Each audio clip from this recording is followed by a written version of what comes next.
Hi everybody, so I'm here, can you believe it, with the January favourites, fails and updates video. February already, what is going on? Every time I do these videos I say the same.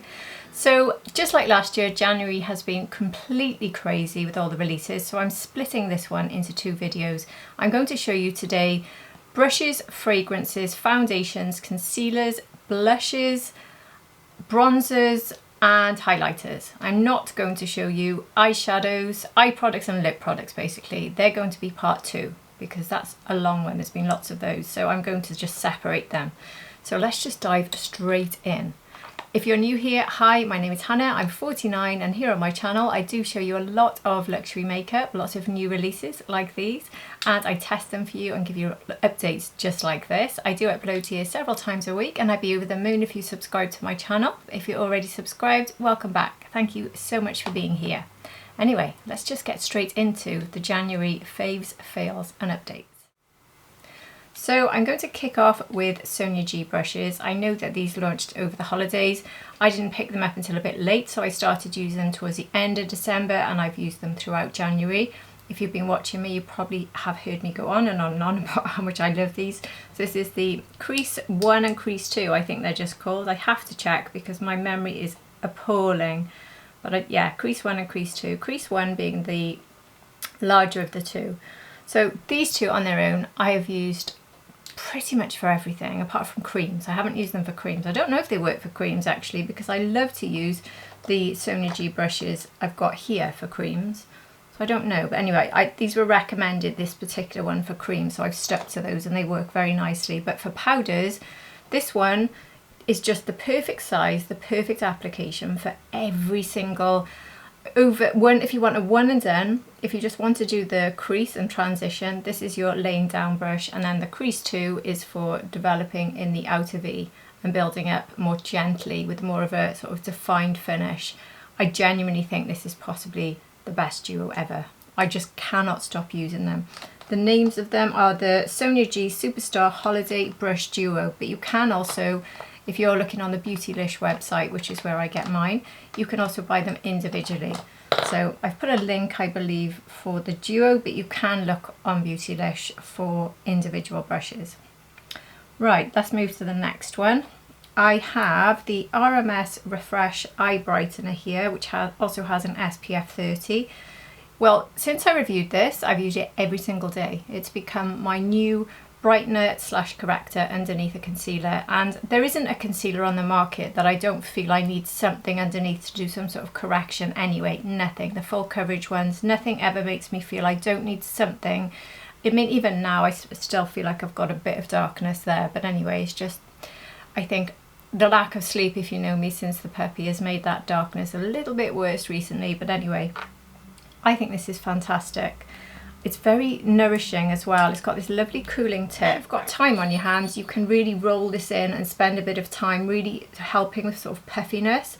If you don't have time on your hands, just put a little dot on the two areas that you want to apply it and then go in with a brush. If you want to use just the roller, I would recommend a brush just to finish.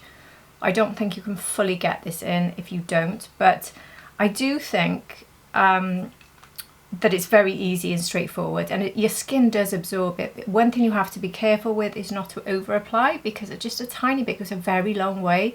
And a couple of times recently I've been doing things like foundation shorts videos, or just coming on to do one sort of video when I'm filming, and I put a bit of this, and I did put a bit too much on a couple of times, and when I did, I took it into my sort of nose area and a few other places.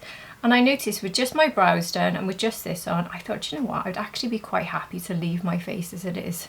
So if you want a super natural look that's a little bit more perfected, you could even use it just for that. So I definitely recommend this, packed full of good skincare, which I do love, and the topper of an SPF is never a bad thing on top of your other SPF 50. Keep that in mind. But yeah, this one's going straight back literally to my right side because that's where it lives. It's going to be used regularly.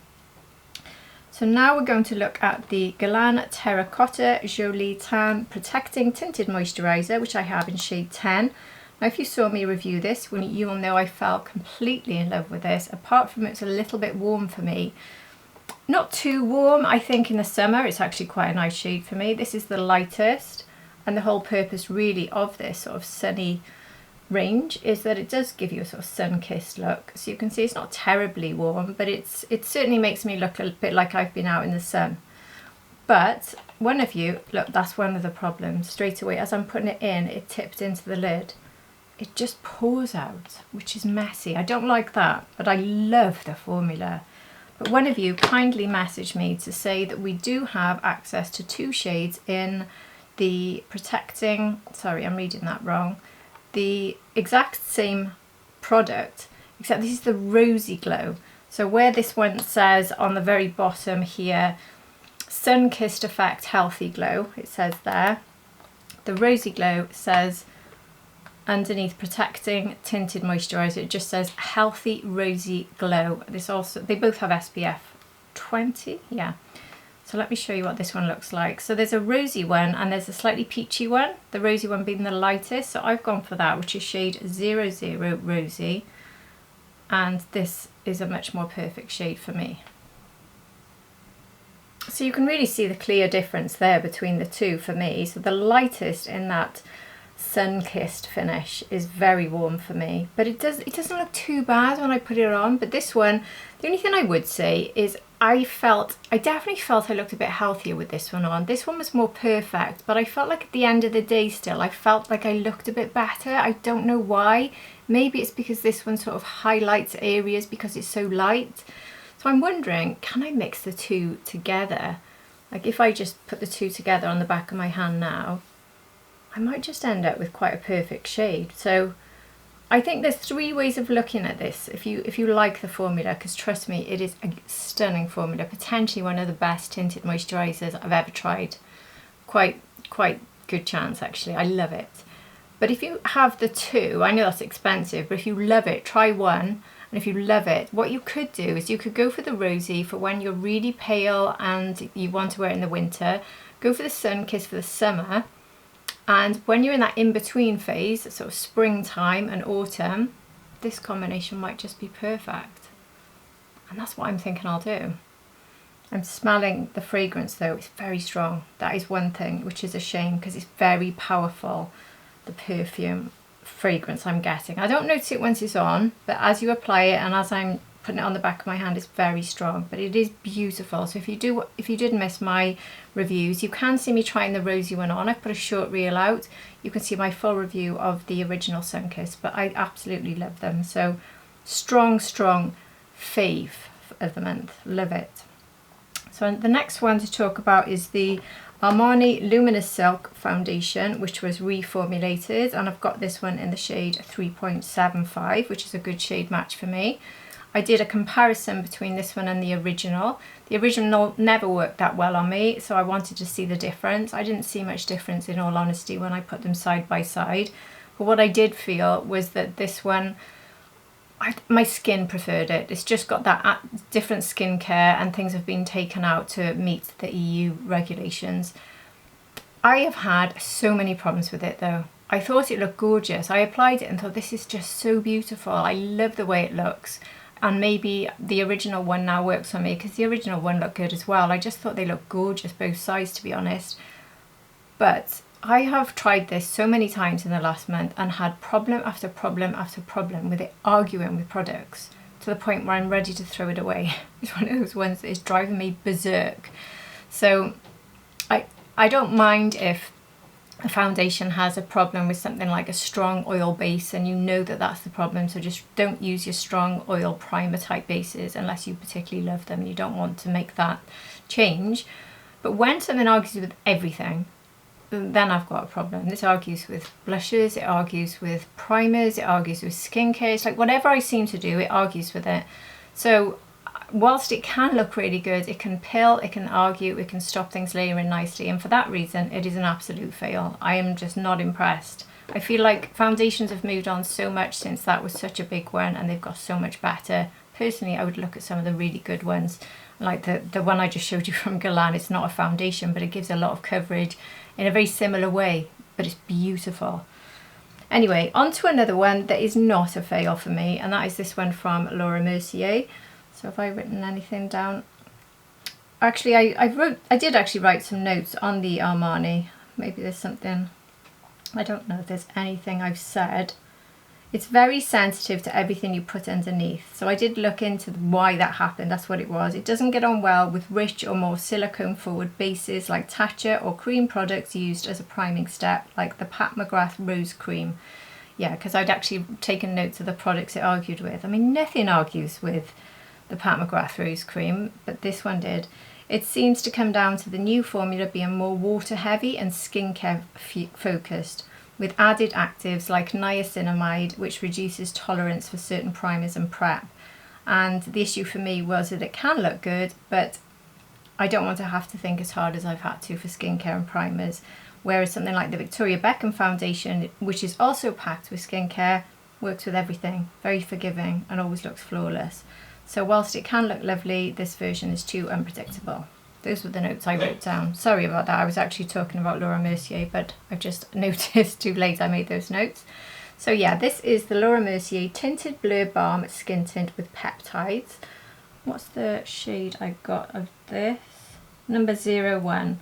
And I did say at the time it was the lightest, but I believe the lightest is actually 00. So this is a matte finish balm, so it's not balmy, which sounds weird when I've just said it's a balm. But it's really not. It's not like an oily balm. It goes on very, very easily, but it's not oily or shiny because it's got that matte finish. It's actually got a very smooth, soft finish. It's very easy to apply. The only thing I would say that I'm not wowed by it for one reason, and that's that I'm just not a big fan of matte. But if you are, I think you'd love it. It's very mature skin friendly. It looked beautiful by the end of the day. It wears really, really beautifully.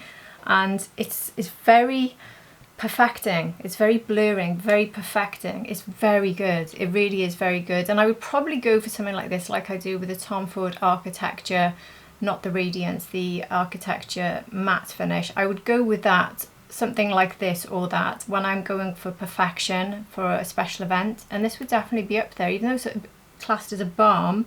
I haven't got any notes on it, but anyway, there aren't many shades. They're flexible though, but there aren't many shades, so you may have trouble.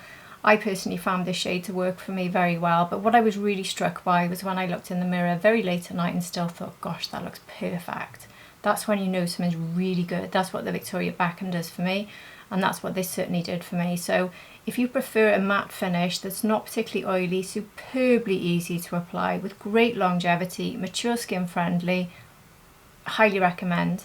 And it comes in this nice little case where you've got the mirror, which I haven't taken the sticker off because I haven't used the mirror. But yeah, very lightweight, very compact, very easy to just pop in your bag if you need to do any sort of top-ups or fixes throughout the day. Very impressed with it, very impressed. So that's a definite fave as well. So let me just put these out the way. Now we're moving on to concealers. So I tested out the Charlotte Tilbury Airbrush Flawless Blur Concealer in shades 1 and 2. Very little between the two, but I found shade 2 was slightly better for me. Shade 1 I'm going to continue to use. I was sent that one in PR, and I will continue to use it because it's more of a brightening shade than shade 2. But shade 2 is very brightening anyway. But if I'm going to use up shade 1, I would use it in the areas of the face where I want the brightening. So I'll show you the two compared. There's 2 and there's 1. So there's not a huge amount in it really. I think there's slightly more, feels a tad more rosy, shade 2, which is probably why it works for me. But they both work. I do really like the packaging. I know not everyone likes this sort of style from Charlotte, but I like it. I like the fact that it's like an oval shape. I think that's quite funky. I like the sort of solid bottle, and I like the lid. I like Charlotte Tilbury packaging on the whole, so I do like that. The most important thing though is the concealer, and I can tell you I think it probably is pretty much as good as the Chanel, and the Chanel was my number 1 last year and my number 1 of all time. And at the moment I would like to say let's wait till the end of the year for me to give you a firm decision between the two because when you keep using it throughout the year in different weathers and things, you do change your mind possibly. But so far so good. This has been working with everything I've tried it with. It doesn't matter where I put it, so I can put it to chisel out the contour line, which I like to do, and it works really nicely. It's blending into all different formulas. It goes well on top, even if I've powdered, which I would not normally do, and gone in with a bit of this on top of a powder as an extra top up. I tested it that way and it even worked for that. It does give very good coverage. You can take it up to full coverage, but without being heavy or cakey. It's not going into fine lines. It's extremely good. It's very good long lasting as well. It lasts throughout the day. I always find a little bit of wear here with all concealers, not enough for me to say that this is in any way a bad concealer. It's as good as Chanel in my opinion. I think they are on par for now. Let me just wait till the summer, because my skin has a completely different time in the summer, so let me try it out then. But at the moment they're on par and I think it is fabulous. So that's going over here to go into my regular use concealer along with Chanel. Chanel's not going to be put away. And I also tried the Prada concealer. Now the shade I got at this one is not the best. I've got shade LC3, which is too dark, but I have gone on and used it a few times. Certainly not a brightening shade, which is what I tend to prefer, but it does work for me as a concealer. This one I just, even though it's a lot thicker and more pasty than either Chanel or the Charlotte Tilbury, and it's not quite as good. That's all I can say. I think it wears quite well, but it did sort of, I don't know, I'm just not in love with it. It did sort of move into lines a bit throughout the day, and it's just not quite as complimentary, not quite as perfect, and it doesn't look as good at the end of the day as the Chanel or the Charlotte Tilbury. It's a little bit hard to put my finger on why. I just feel like the formula is a little bit more like paste, and my skin loves a more skincare based type of concealer that it can absorb, and that's what's so magic about the Chanel and the Charlotte Tilbury, that they are full coverage but they feel almost serum like, and I've always preferred a serum like concealer. I feel like this one sits a little bit heavily on the surface of the skin. It doesn't get absorbed in like the other two do. So for mature skin I just wouldn't recommend the Prada because of the price as well. It's not bad though, I can't say it's bad, and I will continue. I think I'll put it next to Charlotte Tilbury for now, just to keep using it a little bit. It'll be one of those ones that gets used a little bit, put away and probably forgotten about, if I'm going to be honest. Then I also tested the SUQQU Creamy Cover Concealer in the shade CO1. This one, very funky packaging. I think this is the most affordable out of all the ones I'm showing you, or possibly similar price to the Charlotte Tilbury. Nice doe foot on this one as well. This one is very skincare based. I thought it was okay. It's a good one. It's definitely mature skin friendly. This is the shade, quite brightening for me. This one is a lot better than Prada, but if we're going to talk about all of them, the way I would put them would be Charlotte Tilbury top, this one second, and the Prada very much third, quite a lot lower down. How this would sit for me with my other favourites, maybe similar to the Natasha Denona. It's slightly creamier. It's a lovely finish, but I have found that it argues a little bit with products in a way that the other two don't. There have been a few products that it's pilled with for me, which always makes me a bit fed up because I just want concealers to be 100% reliable. So I think when it works, it's gorgeous and very mature skin friendly. It does give, not full coverage though, I would say sort of medium to full, but more on the medium end. It has reasonable longevity, but it can argue with products. That's the worst problem. But it does look good. I don't think it looks as good by the end of the day though. It's good, but I wouldn't recommend it, I'm afraid. And I will leave it out. I want to keep testing them a bit more. So if I have any other thoughts on them as I test them out and use them more, I will let you know. So now we're moving into powder. So Guerlain had this stunningly gorgeous launch. So we will see a few of the Guerlain launches in this and part 2. And this was the new Meteorites. The top on this, absolutely stunning. And I think these are my new favourite Meteorites colour-wise. I'll try and show you without tipping them all over the place. So I think possibly because we have a little bit of blue, it's quite a cool tone option. There's quite a lot of blue in there. Can you see them? I'm so scared to try and show you. But yeah, there's quite a few blue and the pink, but there is a sort of goldy one, this one. And they all have this lovely sort of pearlescent finish, if you know them. And I've used it no, I didn't use it today, I used something else. I've used it a lot recently though, and it gives a gorgeous finish. I've always loved the Meteorites, so for me, it's really down to the packaging for me, because I collect anything Guerlain, like the matching lipstick. I buy the cases and I buy the Meteorite pots if I think they're gorgeous, because I consider myself a collector if they're beautiful. So I got it for that reason, I have to say. But this one, which is called the Blooming Glow, I think is the best colour mix for me so far. Not that I can't use all the ones I've got. And I have heard quite a few of you saying you've taken out certain colours from them and mixed them up and things, so you can make them perfect as well. So that's another thing you could do. But yeah, absolutely love this. It's staying on my desk. I didn't use it today because I went to go for it. I went to reach for it when I was finishing my makeup, and it was in this basket ready to make this video. So I didn't want to go through the basket and disturb it. But put it this way, I would use it as my finishing powder all the time. And I love the sort of lovely pearlescent glow it gives, but it's a gorgeous finish. It really is. So what else have I got? We're now looking at well, this is an eyeshadow and a blush, but for me it's only been an eyeshadow, and that is this one from Chanel. This is from the Rouge Noir collection. This is the Confidence eyeshadow and blush palette. I'm really not very keen on this, I have to say. I got this mostly because so many of you asked me to. It's not a colour story that calls my name. This colour in particular I was most not looking forward to using, but I didn't get on with it too badly. This was the one that was the biggest problem for me. It looks absolutely stunning, but it's a little bit warm for my liking. For this sort of palette anyway. I was hoping not to get that sort of colour. And it was very patchy on application. I just didn't like it. Whereas this really strong, is it a magenta or a fuchsia? Anyway, this one is not as strong as I thought it was, and it actually didn't look too bad, but I still haven't gone back and used it as a blush. So these two, since my review, I've kept this on my desk to use a few times, and I haven't used that on its own. But what I have done is use this one as my main blush, and then use this one on the higher point of the cheek.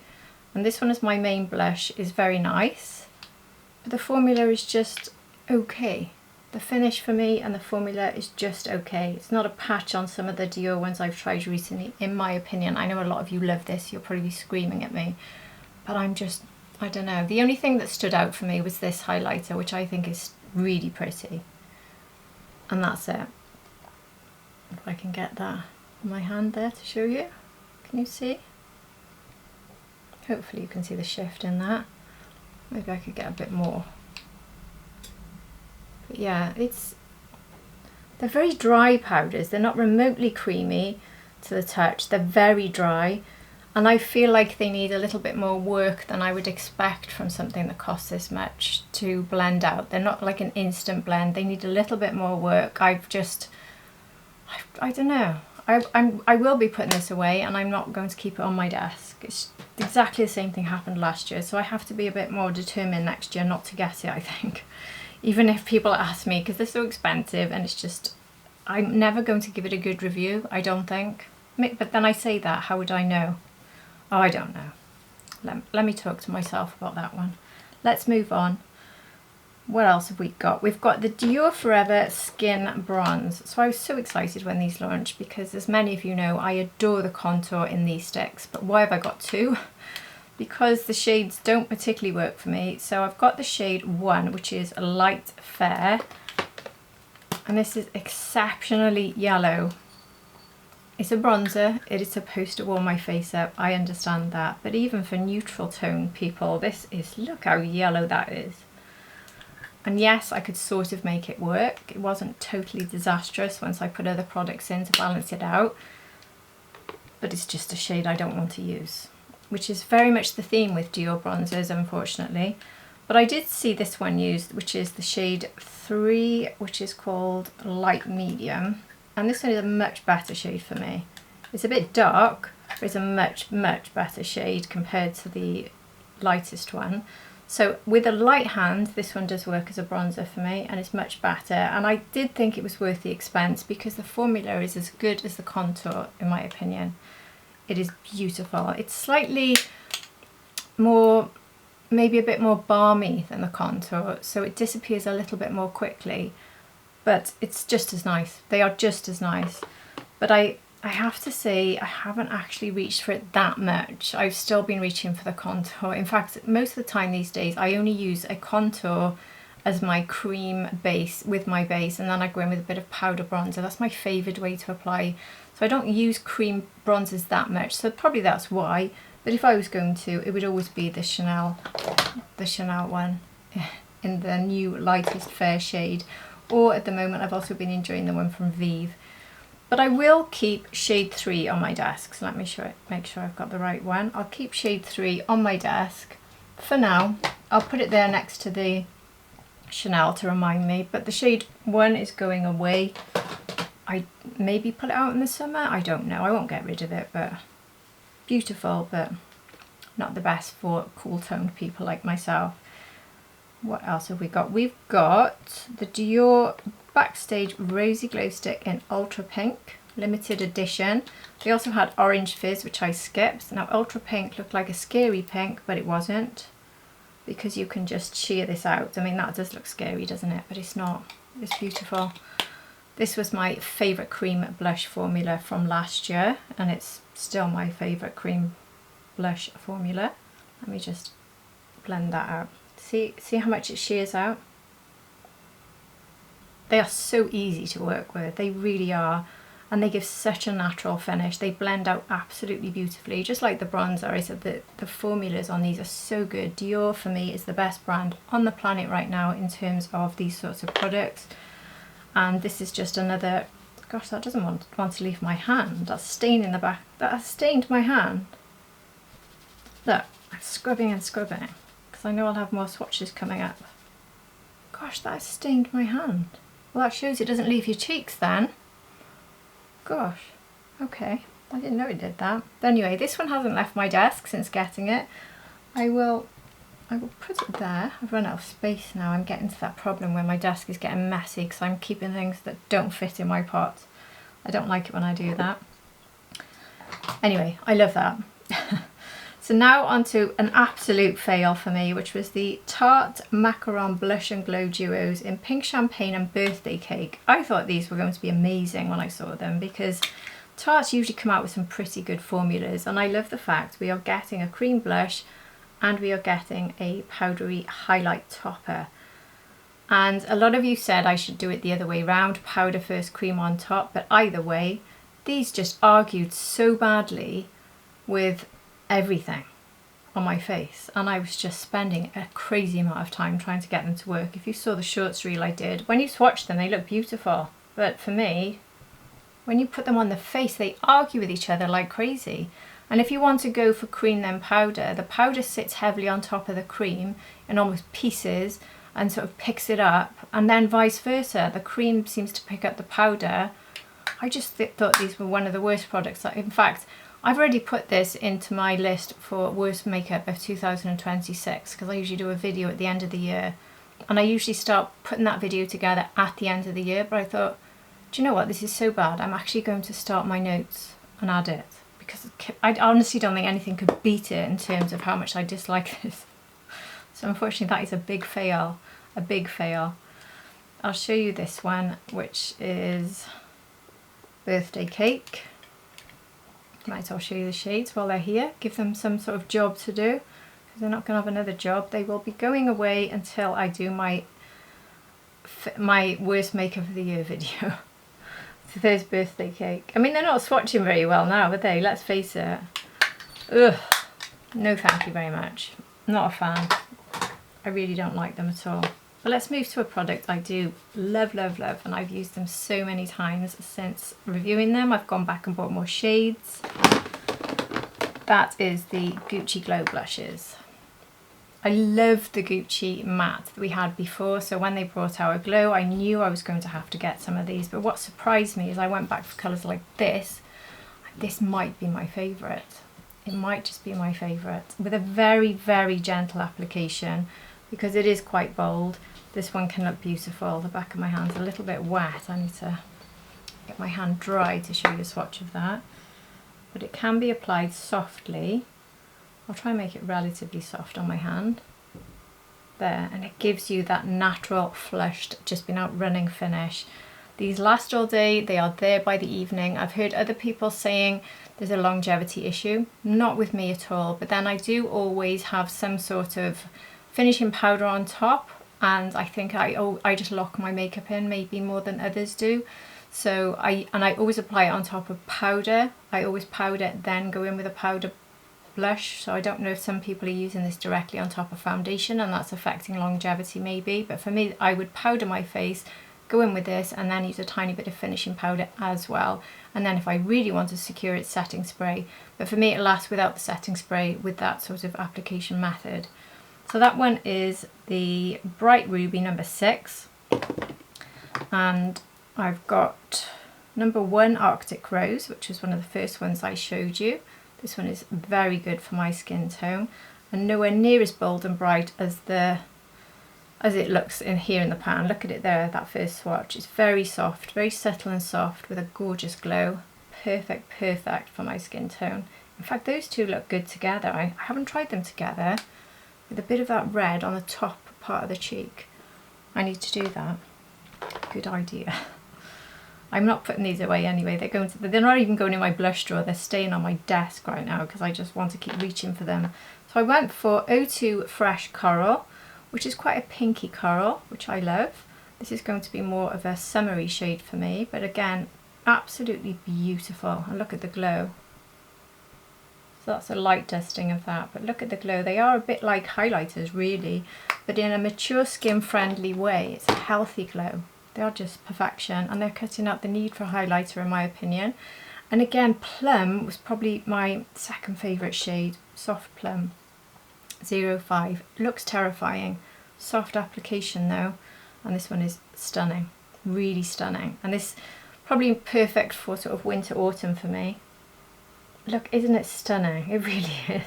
They are gorgeous. In fact, I probably just should get every shade because why not? But just let's be sensible. Come on, don't buy them all, Hannah. But it's tempting. Right, talking of blushes, from the Dior collection that we had for the spring, in fact I put it on today. I don't know if you can recognise which one this is, but this is stunning. This wasn't actually the spring collection. I think this came as a sort of addition to the blush line, but this one is Candy Floss Shimmer. Oh, this is something else. It's almost like a slight apricot peachy blush, but then it's got these pink reflex, like built-in shimmer. It's always so pretty. I'm sorry Chanel, but Dior have got you with the blushes. They are just miles ahead in my opinion. Let me get a good swatch of this so you can see the shift. Again, you do need to build it. It's Dior, you don't get a massive pigment, but I'd much prefer that anyway. Look at that. Can you see that pink shift as I turn? It's stunning. It's very soft as well, much softer than the Chanel. I love it. I really, really love it. I'm just looking now, I've got a Chanel here. Which one have I got? The Chanel, oh, I was thinking did I have a new Chanel to try, but I don't. I've been putting this on my desk for months, reminding myself to use it. It's one of the old Chanel. Shall I show you quickly? This is one of my favourite blushes to use. So this is a much nicer formula than that 4 pan I showed you. It's so much creamier. This is what a Chanel blush should be like. Quite similar actually, aren't they? This is a lovely shade for autumn, when you're moving into autumn, and that's why I've been keeping it on my desk, reminding me to use it. This is not available anymore, so I shouldn't really show you, but yeah, that's what I wish the Rouge Noir formula was like, but it's not. And I've got something else from Chanel. I've got, oh yeah, I meant to talk to you about this one. This is the highlighter, isn't it? What was the name of it? I'm going to need my magnifying glass. I found a way to apply this that one of you kindly told me about. This is the Balm Essential Multi-Use Glow Stick in the shade Cute. I love this formula. I do actually really love this formula, but I was very unimpressed that I couldn't see the pink at all. Let me see if I've got a wet sponge here. Somebody said if you apply it with a sponge you can see the pink, so that's what I've done a few times. So you take a fair bit of the stick with a sponge, and then don't know if it'll work on my hand to show you. What have I got there on my hand? Yeah, I don't know if it's showing, but it definitely shows up more pink than it did on the cheeks, because the problem with this was that it just looked like a sheer, do you know what, it still does look sheer. It still does, but I felt it was accurate, that it showed the pink up more when I used a sponge, even though demonstrating it on my hand is just proving me wrong. Maybe it was the blush I had on that day. You just can't see it, can you? Oh, I don't know. But it looked nicer when I applied it with a sponge anyway. So maybe try a sponge application if you've got this. But if you're looking for something that's just like a completely sheer natural finish highlighter that will last throughout the day, this is a very nice formula. I really do like them a lot. I will keep this one on my desk, but I can't see it hanging around in the same way the Mermaid Glow one does, which ever since I got that one has stayed on my desk. It's a very nice formula, but the lack of pink in that was disappointing. So from Dior we have two highlighters. I'm moving to highlighters and I actually have more blushes to show you, but anyway, let's just continue. This is the Sensational highlighter from Dior. And this one is the Sugarcane Glow Maximizer, which is absolutely beautiful. Beautiful, beautiful. And this one has almost like a shift of slightly gold and pink. I've still got that stain on the back of my hand from that Dior blush stick, so it's a bit hard to show you a true reflection of the colour, but one of the places you might see it today is actually on my eyes. Anyway, there it is. Oh, actually that's working, isn't it? You can see the different tones in it as it shifts. I love it. But today I'm wearing the Lisa Eldridge. I've actually been doing a side-by-side comparison of, this is Ione and this is Sylvia, the new shade, and I put this as my shimmery topper. So that's the Ione side and that is the Sylvia side. There'll be a shorts reel coming out so you can see them as they were applied, but anyway, that's what's on top. That's absolutely staying on my desk. I love it.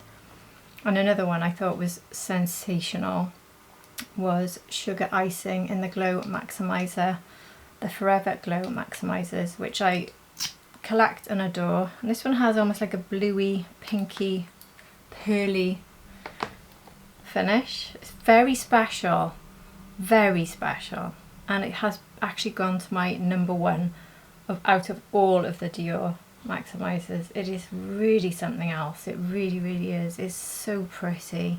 You don't need a lot of this, and I think this will work better on lighter skin tones in my opinion. Maybe it doesn't, maybe it works better on darker, but I know a lot of you with warmer or deeper skin tones tend to find shades like this a little bit too much, a bit Tin Man maybe. On my skin tone, I think it's really good. I love it when they have a shift of pink. It just makes me happy. And this one is like blue, pearl, pink. It's stunning, absolutely stunning. So yeah, Dior killing it again. So I've got 3 blushes left to show you before we finish with fragrances. This one is from Kiko Milano, the Valentine collection.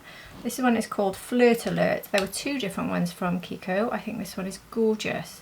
Look at these 2 shades. And Italian formula, baked formula, very, very soft and smooth, not massively creamy. It does take a bit of building, so I have to keep going back in with them. That's the deeper shade, and there is the highlighter shade. Very, very, very nice though. And the highlighter makes a really nice eyeshadow. There's the 2 of them together, and I've used this quite a lot throughout the month. Just goes with so many things, perfect for Valentine's Day. Get a nice size case, a nice big mirror, nice Valentine theme. Can't go wrong with Kiko Milano. They come out with some fabulous collections. You can see the full review of the Kiko Milano collection here on my channel if that's helpful. And then I picked up the 2 new shades from Patrick Tarte. Stunning. I'm very excited in particular. I was particularly excited about Thank Me Later. I knew I had to get it because it's a lilac-y pink. So we have the cream at the top and the powder on the bottom. There's the cream and there's the powder. I'll do a swatch of the 2. But I went for both. Just blowing it there because I've got a bit too much powder. I went for soft launch as well because I thought it looked really pretty. I have to say, I did think before I got it, I wasn't like deeply surprised that I loved it. The only thing that surprised me is I actually loved this one even more than the lilac, which is very strange because I love the look of this peach, but for me lilac is always my favourite. But this is probably the best peach shades ever, in my opinion. I think they are absolutely gorgeous. So let me show you. They are so pretty. It's just perfect peach as far as I'm concerned. Perfect.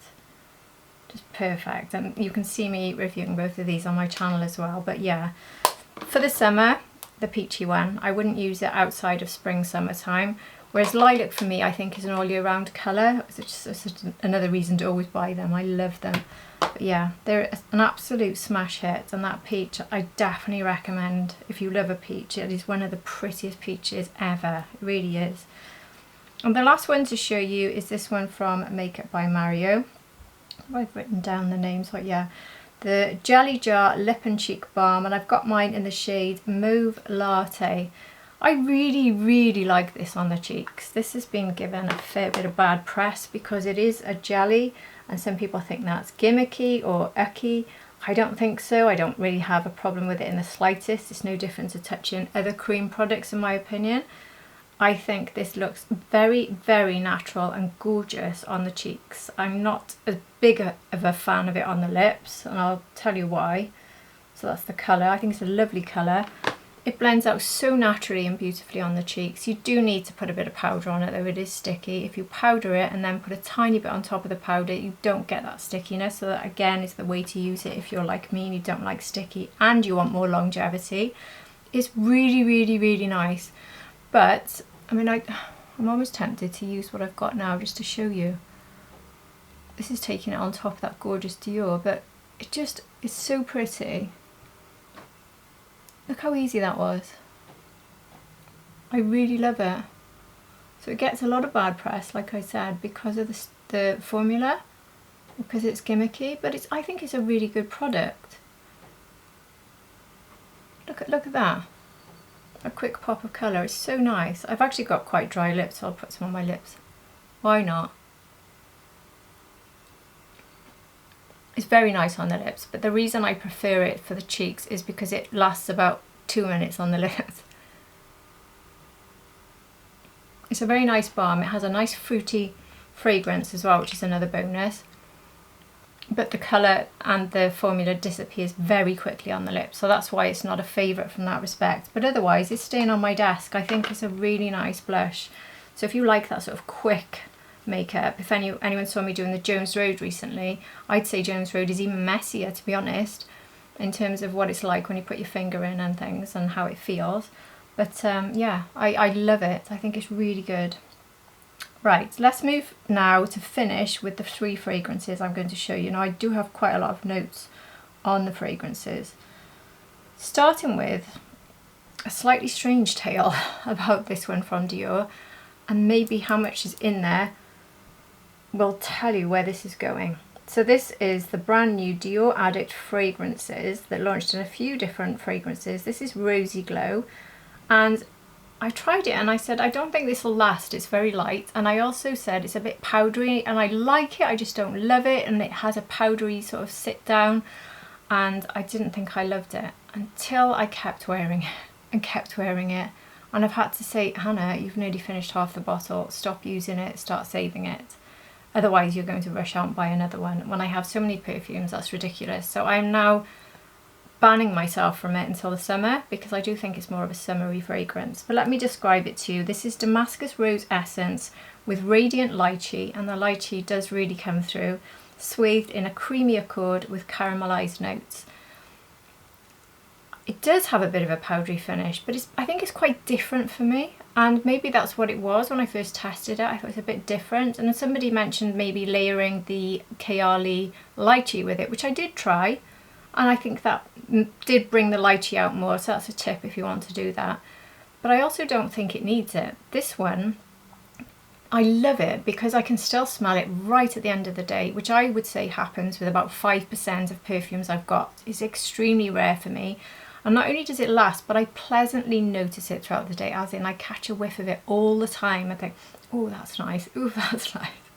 I actually adore it. I think the packaging is gorgeous. I love the fragrance. And if I do whiz through this in the summer, do you know what? I just can't resist. I'm going to have to buy another one. I love it. I've just fallen in love with it. It just took a bit of time. You know, sometimes fragrance can do that, but I love it. So let's move to a bit of a fail and a bit of a disappointment, unfortunately, and that is this one from Givenchy. This is the Irresistible Nectar Eau de Parfum Floral Gourmand. So I do love this sort of range from Givenchy. I tend to like them. I am a gourmand lover. So I have got 3 fragrances to show you because as far as I'm concerned, and 3 in a month, I know it's heavy. I've gone for the small bottles, but it's heavy on the wallet and it might seem a little bit over the top, and I would agree with you, but it's so rare that 3 gourmand fragrances are literally my perfect sort of notes, and they all release in the same month. So that's why I've done this. That's why I got them. But this one, every time I saw the advert for this, it was showing pistachio, and it's very sweet. I love pistachio in a perfume. So this one describes itself as having a delicious trail of a glazed rose, vanilla wood and pistachio cream. And the top note is neroli essence, the heart note is trio of roses, and the base note is pistachio accord, vanilla wood accord. I just don't really get the pistachio much from it. It's just, I mean, it's going to be spoilt now and I've got the Dior on, but it's not bad, okay? It's not bad. It doesn't last. It disappears in an hour, no matter how much I spray. I mean, you can see from what's left in there, I have sprayed quite liberally and I've only used it a few times, maybe 3 times, and that's how much I've used. So I did use a lot and it disappears very quickly. And the dry down is just not as good. It's not offensive, it's just not that great. I'm not very good at describing fragrances, as you can probably tell. But if you love pistachio gourmand type fragrances, I would go with the Kayali pistachio all day long, or maybe other ones with pistachio in. Try those, because I just think this was a bit of a disappointment, and I'm really gutted because it looked perfect from the description. But on to one I do love. I never don't love these, to be honest, and this is another version of the YSL Libre. Look how pretty it is. This is the Raspberry Crush. Now you can see I've been quite generous with this one as well.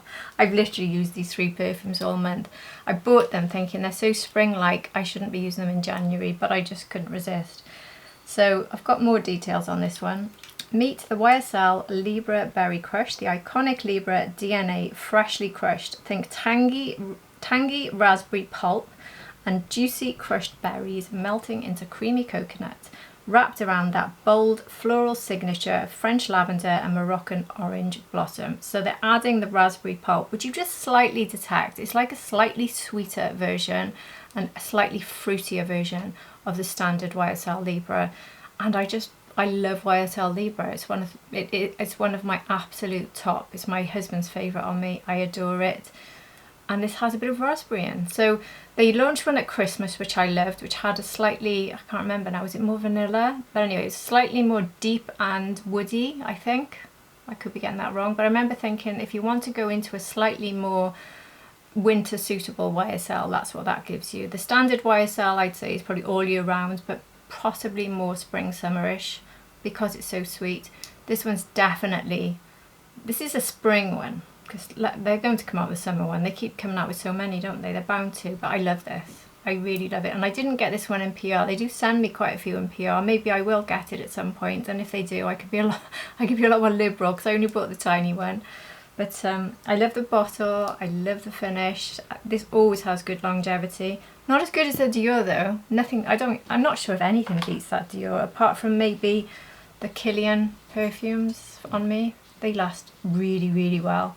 That Dior one, it just doesn't leave me at all. So anyway, that is the end of part 1. This was the bigger section of the review, so the slightly smaller section for my January faves, fails and updates will be coming up next, and that one will have all the lip products and all the eye products that I've tested throughout January.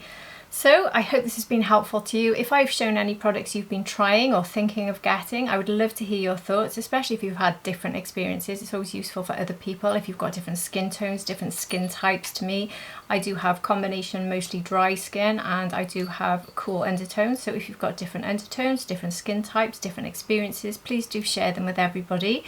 And just generally let me know what you think about everything I've talked about. I would love to hear what you have to say. Anyway, if you have enjoyed this video, please do hit the like button, and if you're not subscribed, I'd be over the moon if you did. But if you're already subscribed, you're at the end of another video. Thank you so much for being here. I really appreciate every single one of you, and I hope to see you all again for my next video. Take care everybody, bye.